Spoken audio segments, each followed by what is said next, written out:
इसके बाद भगीरथ ने महादेव का जो है आराधना किए, महादेव प्रसन्न हुए और वहां गंगा जी चली और महादेव अपने जटा में बंद कर दिए।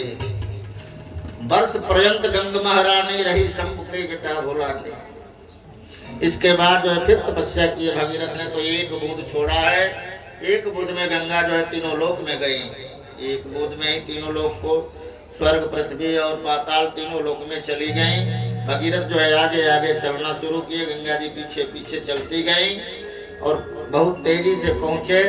पहुंचने के बाद जो है वहाँ बस में भूतांग संगे सो जाता सागरात्मजा किम पुनः श्रद्धया देवी जिसे वंते धृतव्रता।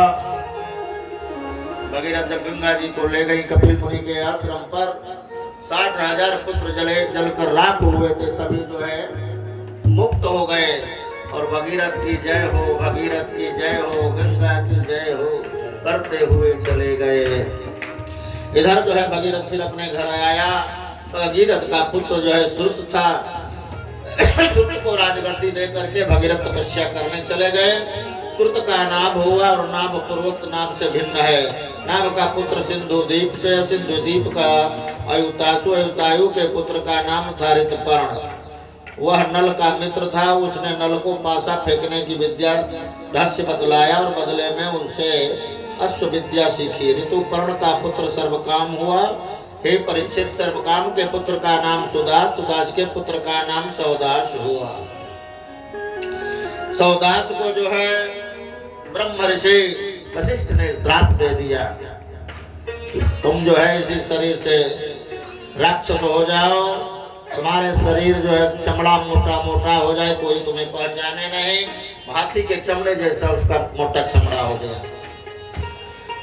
परीक्षित पूछते हैं, भगवान गुरु वशिष्ठ ने ऐसा श्राप क्यों दे दिया सौदास को? सुखदेव जी ने कहा है परीक्षित, जाकर के वशिष्ठ से बार बार कहता है हमको शरीर सही स्वर्ग में भेज दीजिए। कहे अरे मूर्ख, हम मरने के बाद ही लोग जाते हैं, तो नहीं, हमको शरीर से भेजिए।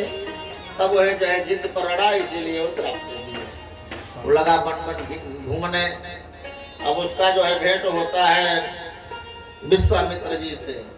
विश्वामित्र ने उसको शरीर सहित भेज दिया स्वर्ग में।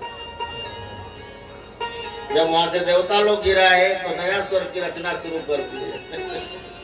नूतन सृष्टि करता विश्वामित्र जी हो गए। इसके बाद इनकी वंश परंपरा आगे बढ़ी। फिर राजा दशरथ हुए।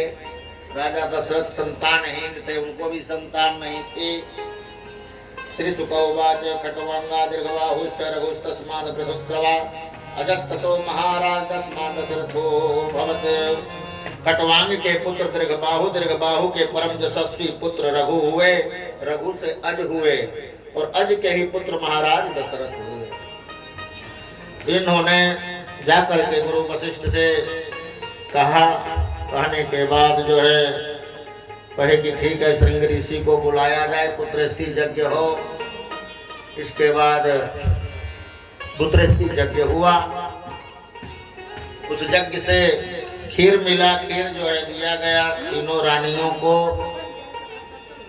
एक एक भाग जो है, सुमित्रा सबसे छोटी थी, थोड़ा थोड़ा करके कैकेयी और कौशल्या ने दे दी। कौशल्या से राम का जन्म होता है और कैकेयी से भरत जी का, सुमित्रा से जो है लक्ष्मण जी और शत्रुघ्न जी होते हैं। अब भगवान राम के अयोध्या में बधाइयाँ होने लगी। राजा बड़े प्रसन्न हुए। वाह वाह, क्या आनंद है, ये भगवान की परम कृपा है जो मुझे आज 4 संतान पैदा हो गई। अब वहाँ राजा दान पुण्य करने लगे, ब्राह्मणों को दान किए, नट मागध सूत वगैरह आकर के गाना गाने लगे, नाच होने लगा, बधाइयाँ होने लगी। बहुत ही आनंद का उत्सव हुआ अयोध्या में।